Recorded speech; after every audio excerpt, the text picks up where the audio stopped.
बिस्मिल्लाहिर्रहमानिर्रहीम। अच्छा, आज हम जिस टॉपिक को डिस्कस करने लगे हैं ये एग्ज़ामिनेशन पॉइंट ऑफ व्यू से बहुत ज़्यादा इम्पॉर्टेंट है। आप इस बात का अंदाज़ा इस तरह से लगा सकते हैं कि पिछले 5 सालों में तकरीबन ये 10 से 11 दफ़ा मुख्तलिफ बोर्ड के पेपर्स में आ चुका है, यानी फ़र्स्ट टाइम के पेपर में या सेकंड टाइम जो पेपर होता है उसके अंदर। तो इस हवाले से ये सवाल बहुत ज़्यादा इम्पोर्टेंट बन जाता है। अब यहाँ पे जो है हम जो क्वेश्चन डिस्कस करेंगे वो electric potential at a point due to point charge. मतलब ये है कि हम इलेक्ट्रिक पोटेंशियल को कैलकुलेट करेंगे, वी की वैल्यू को फाइंड आउट करेंगे किसी पॉइंट पर ड्यू टू पॉइंट चार्ज की वजह से। अब पेपर में ये सवाल जिस तरह से आता है वो उसकी स्टेटमेंट क्या होती है, वो ये होती है कि what is electric potential. Electric potential क्या है आपने, और find the electric potential due to point charge, यानी आपने इलेक्ट्रिक पोटेंशियल फाइंड आउट करना है, वी की वैल्यू फाइंड आउट करनी है पॉइंट चार्ज पर की वजह से। और फिर आप यहाँ पर इस तरह से भी डिफ़ाइन किया जा सकता है कि जो क्वेश्चन है वो इस तरह से भी आ सकता है कि डिफ़ाइन एब्सोल्यूट इलेक्ट्रिक पोटेंशियल, और फिर आप इसकी जो है रिलेशन जो है ड्राइव करें, यानी वी की वैल्यू को फाइंड आउट करें। तो ये आपके पास इलेक्ट्रिक पोटेंशियल या एब्सोल्यूट इलेक्ट्रिक पोटेंशियल जो है ये एक ही बात है। अब इससे पहले हमने जो क्वेश्चन जो है वो उसमें पोटेंशियल डिफरेंस के हवाले से पढ़ा था। अब देखें इस सवाल में थोड़ी सी स्टूडेंट्स को ये कन्फ्यूजन होती है कि भाई ये जो इलेक्ट्रिक पोटेंशियल है, ये पोटेंशियल डिफरेंस है, इनमें क्या डिफरेंस है। तो बहुत सिंपल सा अंदाज में इसको एक्सप्लेन करने की कोशिश करूँगा कि डिफरेंस जैसे पोटेंशियल डिफरेंस जाहिर कर रहा है दो चीज़ों को, यानी दो आपके पास वैल्यूज़ होंगी और उसके दरमियान फ़र्क जो होगा वो आप क्या करेंगे, वो चीज़ डिफरेंस में आ जाती है। जैसे आपने फर्स्ट ईयर में जो है वो चेंज इन वेलोसिटी पढ़ा होगा, यानी इनिशियल वेलोसिटी फाइनल में से इनिशियल को आप क्या कर देते थे, सब्ट्रैक्ट कर देते थे, तो आपके पास चेंज इन वेलोसिटी आ जाता था। यानी उसमें चेंज में या डिफरेंस के लिए आपको दो वैल्यूज चाहिए होती थी। यानी अगर फाइनल वेलोसिटी जो है 15 है और इनिशियल वेलोसिटी जो है वो 10 थी, तो डिफरेंस जो है वो कितना आ जाता है, 5 मीटर पर सेकंड आ जाता है। तो यहाँ पर भी जो आपके पास एक सोर्स चार्ज होगा और एक यहाँ पर टेस्ट चार्ज है। आप टेस्ट चार्ज को क्या करते हैं, टेस्ट चार्ज छोटा सा चार्ज होता है, आप उसको बी पॉइंट से ए पॉइंट तक लेके आते हैं, तो इसके दरमियान जो डिफरेंस होगा उसको आप कह देंगे पोटेंशियल डिफरेंस। लेकिन जो इलेक्ट्रिक पोटेंशियल है वो जो आप किसी एक पॉइंट पे लेंगे, यानी पोटेंशियल डिफरेंस दो पॉइंट्स के दरमियान डिफरेंस होगा, और जो इलेक्ट्रिक पोटेंशियल होगा वो आपका एक पॉइंट पे होगा, या वो ए पॉइंट पे होगा, या आपके पास बी पॉइंट पे होगा। अब देखें, जैसे ये मैंने डेल्टा वी लिखा है, delta V is equal to V A minus we B, यानी ये आपका पोटेंशियल डिफरेंस को जाहिर कर रहा है। ये ए और बी के दरमियान जो डिफरेंस है उसको आप डेल्टा वी के ज़रिए से जाहिर कर देंगे। अब इलेक्ट्रिक पोटेंशियल में भी बेसिकली हमने दो ही पॉइंट्स लेने हैं, लेकिन एक पॉइंट जो है हम कहाँ पर ले लेते हैं, इन्फिनिटी पे ले लेते हैं, और एक हम कोई और पॉइंट जैसे ए ले लेते हैं या बी ले लेते हैं। अब यहाँ पर आपको थोड़ा सा आइडिया होना चाहिए कि इन्फिनिटी से क्या मुराद है। इन्फिनिटी से मुराद ये नहीं होता कि एक चार्ज अगर एक चार्ज पड़ा हुआ है, आप ये सोर्स चार्ज है, आप इसके करीब एक टेस्ट चार्ज को लेके आते हैं, तो टेस्ट चार्ज को जब आप अगर ये टेस्ट चार्ज जो है ये इस जो सोर्स चार्ज है इसकी फील्ड से बाहर होगा, तो इसके ऊपर ये वाला जो सोर्स चार्ज है इस टेस्ट चार्ज के ऊपर कोई अट्रैक्शन या रिपल्शन वाली फोर्स नहीं लगा सकता होगा। जैसे आप एक मुल्क के बादशाह हैं, तो आपकी हुकूमत जो है उसी इलाके में या उसी रीजन के अंदर चल रही है, उससे बाहर वाले इलाकों में आपकी हुकूमत नहीं होगी। तो अगर आप एक जो टेस्ट चार्ज है उसको क्या करते हैं इन्फिनिटी से, मतलब इन्फिनिटी से मुराद ये नहीं है कि आप एक चार्ज आपका जंग में पड़ा हुआ है, दूसरा चार्ज आपका कराची पड़ा हुआ है या अमेरिका में पड़ा हुआ है, तो आप वहाँ से एक चार्ज को लेके आते हैं, बल्कि उस फील्ड से बाहर एक है आपके पास चार्ज, उसको आप क्या करते हैं इन्फिनिटी से किसी पॉइंट पर लेके आते हैं। तो जो ये इस पॉइंट पे उसका पोटेंशियल होगा वो आपके पास इलेक्ट्रिक पोटेंशियल आ जाएगा। अब देखें, इन्फिनिटी हमने क्यों सिलेक्ट किया, इन्फिनिटी इस वजह से सिलेक्ट किया क्योंकि इन्फिनिटी के ऊपर आपका जो पोटेंशियल होता है वो ज़ीरो होता है। जैसे जैसे आप चार्ज पार्टिकल से सोर्स चार्ज से दूर जाते रहते हैं तो जो पोटेंशियल है वो कम होता रहता है, और जब आप इन्फिनिटी पे तो वहाँ पर आपका जो पोटेंशियल है वो क्या होता है, ज़ीरो होता है। तो ये इक्वेशन थी delta V V A minus we B, तो हमारे पास इन्फिनिटी पे जो वी बी अगर हम सपोज कर लेते हैं तो ये हमारा ज़ीरो हो जाएगा, हमारे पास पोटेंशियल जो है वो एक पॉइंट पर आ जाएगा, तो इसको हम क्या कह देंगे, इलेक्ट्रिक पोटेंशियल कह देंगे। तो अभी तक हमने जो बातें देखी वो यही थी कि अगर दो पॉइंट्स के दरमियान डिफरेंस लेना है तो वो हमारे पास पोटेंशियल डिफरेंस आ जाएगा, और अगर आपका क्या आप एक पॉइंट पे पोटेंशियल लेते हैं या मतलब बी पॉइंट पे लेते हैं या ए पॉइंट पे लेते हैं, तो उस पॉइंट पे जो पोटेंशियल होगा उसमें उसको आप इलेक्ट्रिक पोटेंशियल कह देंगे। और इसमें ये होगा कि आप चार्ज को कहाँ से लेके आएंगे, इन्फिनिटी से लेके आएंगे, यानी जो चार्ज पार्टिकल के गिर्द एक इलाका है जहाँ पर वो अट्रैक्ट या रिपेल कर सकता है, आपने उस फील्ड के बाहर से यानी इन्फिनिटी से उसको क्या करना है, इस फील्ड के अंदर लेके आना है। उम्मीद है कि आपको पोटेंशियल डिफरेंस और इलेक्ट्रिक पोटेंशियल जो है वो क्लियर हो गया होगा। अब हम अपने टॉपिक की तरफ जाते हैं। अच्छा, इसको सबसे पहले हम डिफ़ाइन करेंगे कि इलेक्ट्रिक पोटेंशियल क्या, एब्सोलूट पोटेंशियल से क्या मुराद होता है। ये आपने एक काम करना होता है, एक जो टेस्ट चार्ज है उसको क्या करते हैं, इन्फिनिटी से लेके आते हैं एक पॉइंट तक, और लेकिन चार्ज जो है उसको इलेक्ट्रोस्टैटिक इक्विलिब्रियम में रखते हैं।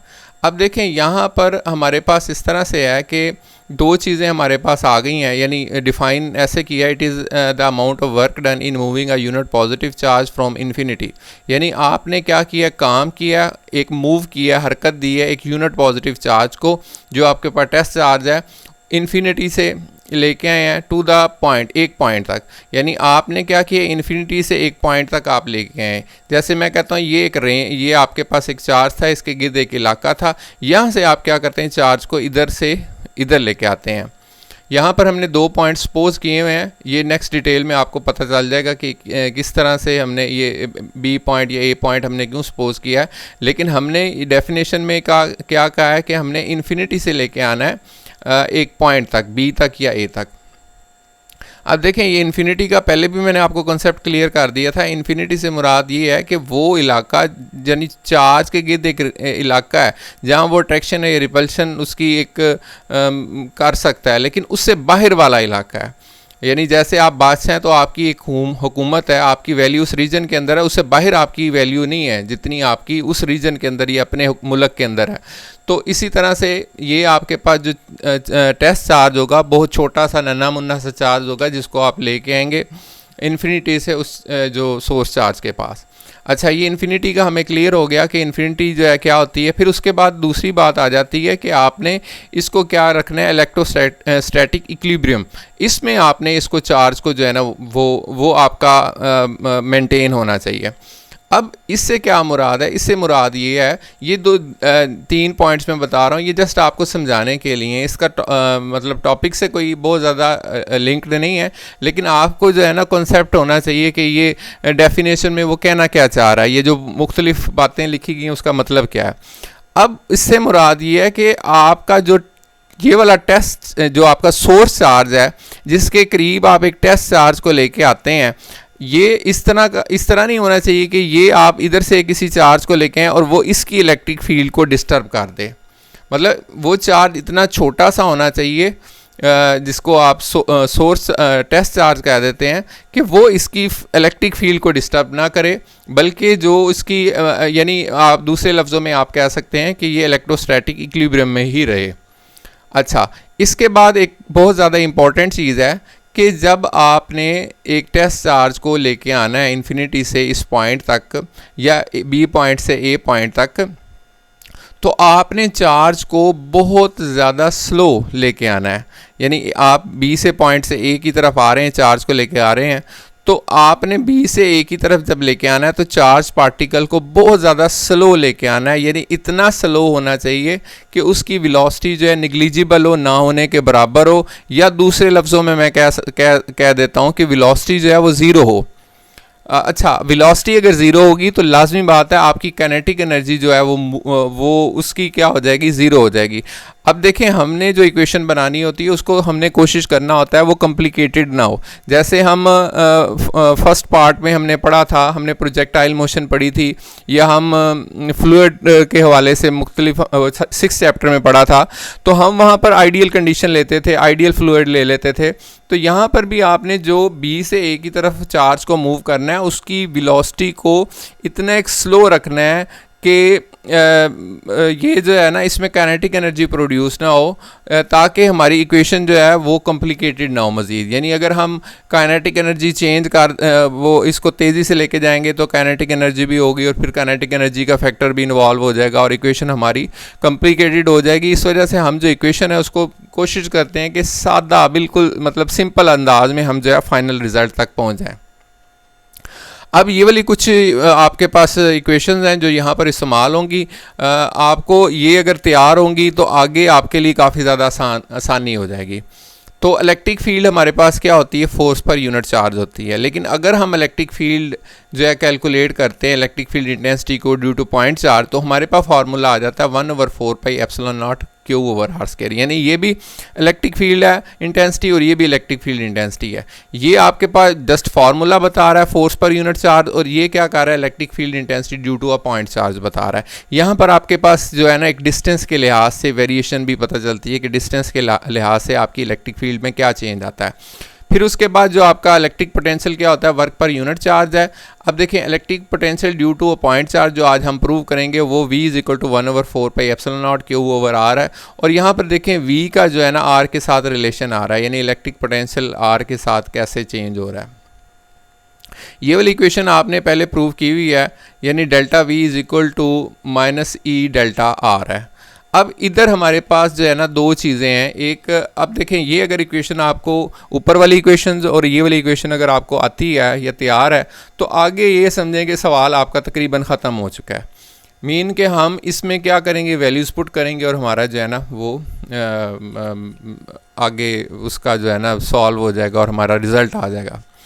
अब देखें इसमें डेल्टा V क्या है, हमने यहाँ पर क्या लेना होता है, अगर चार्ज पार्ट ये हमारा सोर्स चार्ज है और ये यहाँ पर हमारे पास जो है ना वो टेस्ट चार्ज है, हम क्या करते हैं B से A की तरफ इसको मूव करते हैं। ठीक है, तो फिर क्या करेंगे, हमने डेल्टा V निकालना होगा फाइनल माइनस जो आपके पास आ जाएगा इनिशियल आ जाएगा। तो ये हमारे पास क्या आ जाएगा, इनिशियल क्या था हमारे पास ये VB था और फाइनल जो था वो हमारे पास VA था। तो ये VA माइनस VB हो जाएगा। इसी तरह से डेल्टा R जो है हमने final minus initial RA minus RB हो जाएगा। और इलेक्ट्रिक फील्ड इंटेंसिटी जो है वो ड्यू टू पॉइंट चार्ज आपके पास होती है। एट ए पॉइंट चार्ज हम जब कैलकुलेट की थी हमने E is equal to 1/4 pi epsilon not Q over are square आ जाएगा। अब ये डायग्राम थोड़ी सी समझाने की कोशिश करता हूँ मैं आपको कि ये वाला अगर डिस्टेंस आपके पास RB है तो ये वाला डिस्टेंस जो है वो आपके पास क्या है, RE है। और अगर दोनों का डिफरेंस हम लिया जाए तो वो हमारे पास क्या आ जाता है, डेल्टा R आ जाता है। अब देखें यहाँ पर R बराबर क्या है, RA जमा RB प्लस डिवाइडेड बाई 2 है। अब ये R क्या जाहिर कर रहा है, ये R जाहिर कर रहा है दो जो आपके पास डिस्टेंस है RA और RB और उसका मीन है।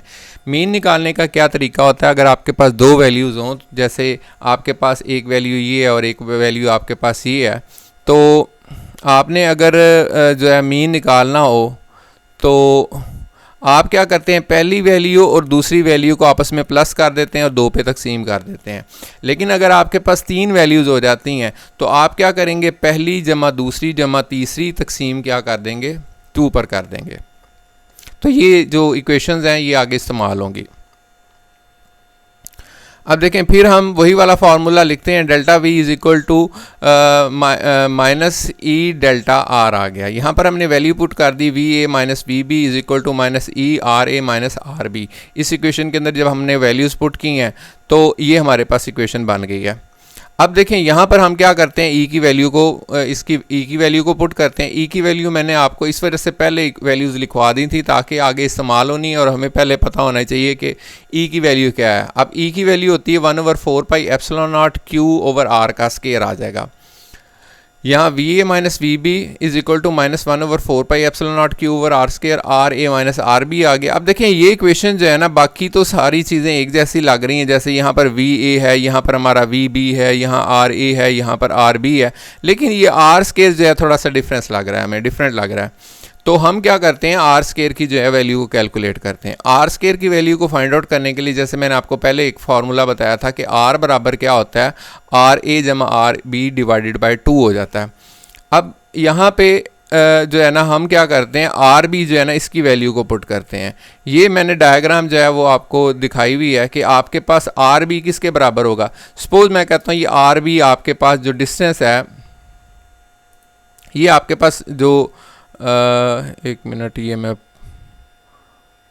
आपके पास आर बी जो है वो कितना, ये टोटल है, यानी यहाँ से लेके यहाँ तक है।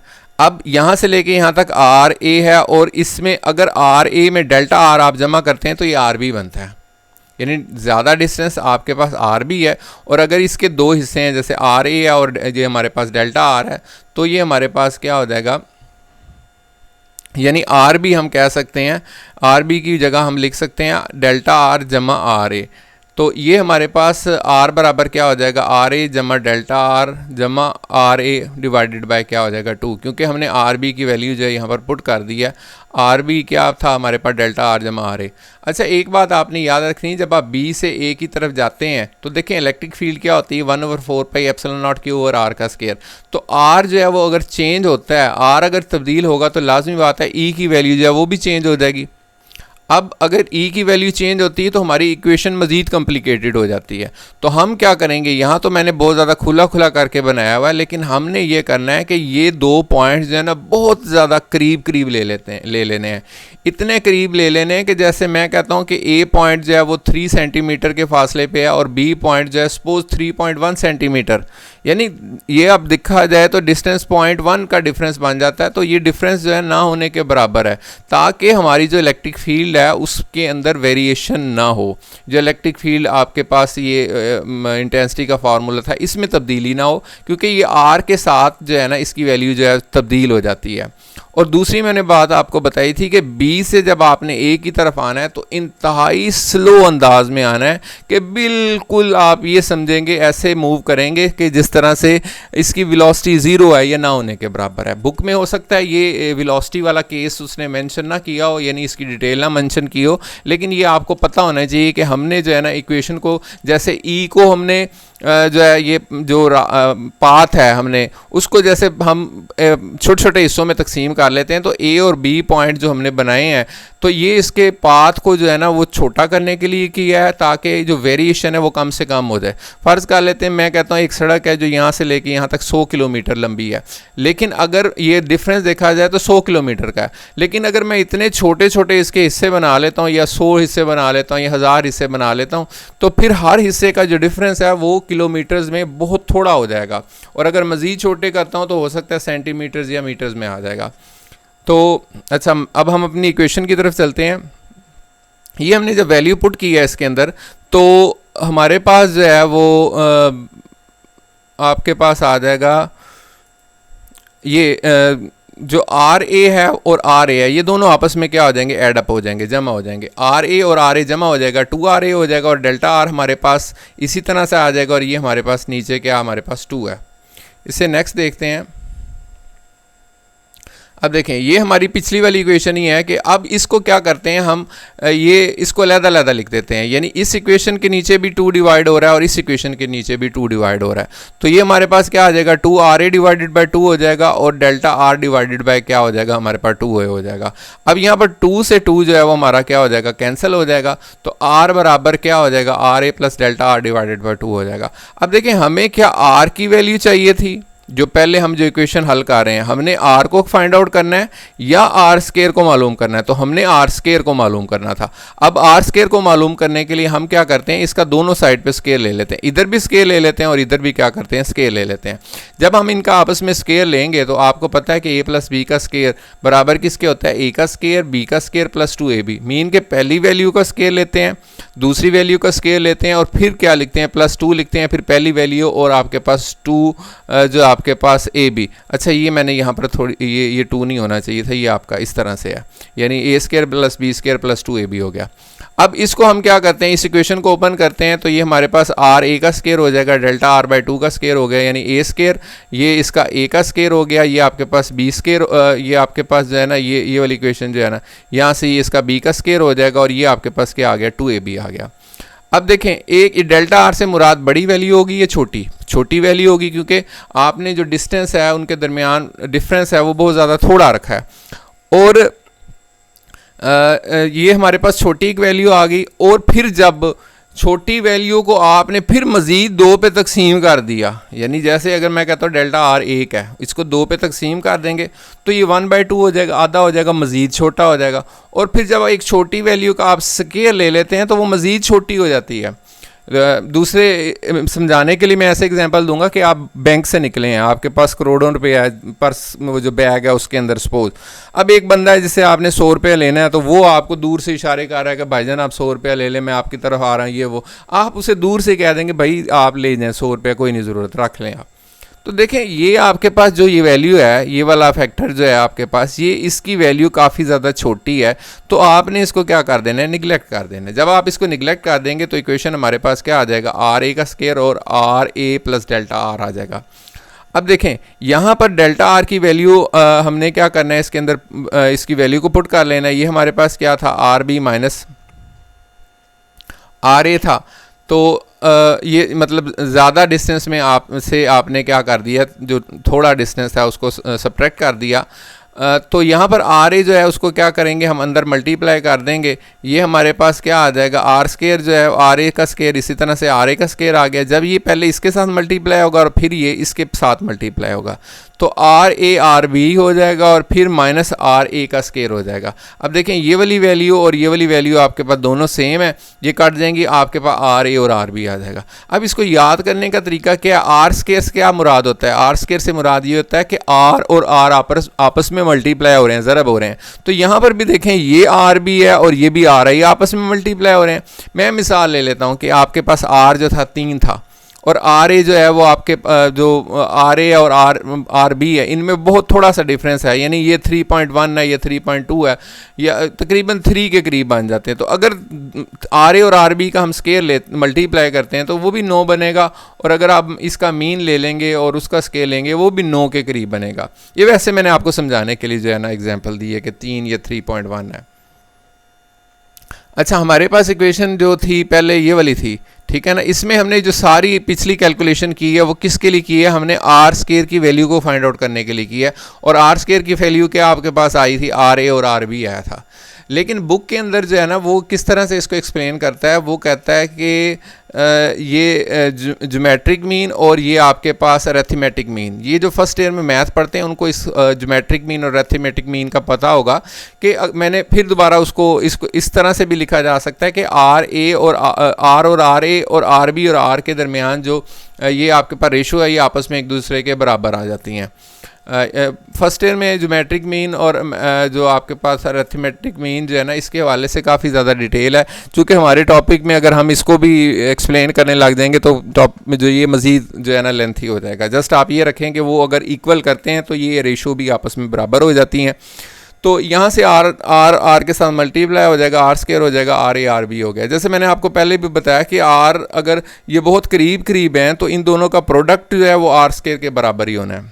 अब हमने क्या किया, हमने आगे वैल्यूज़ को जो है ना वो इसके अंदर पुट कर देंगे, ऊपर वाली जो इक्वेशन है, जब इसके अंदर हम इसको वैल्यू को पुट करेंगे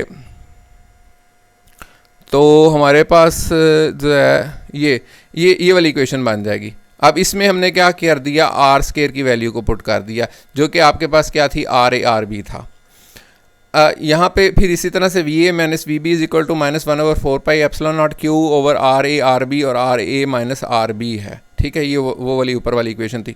अब ये जो आर ए और आर बी यहाँ पर डिवाइड हो रहा है, ये दोनों पर डिवाइड हो जाएगा, यानी आर ए पे भी और आर बी पे। तो ये हमारे पास इक्वेशन बन गई V A minus we B is equal to minus Q over 4 pi epsilon naught R A over R A R B और माइनस आर बी और आर ए और आर बी। अच्छा, आप बताएं यहाँ पर कोई आपकी चीज़ है वो कैंसिल हो रही है या नहीं?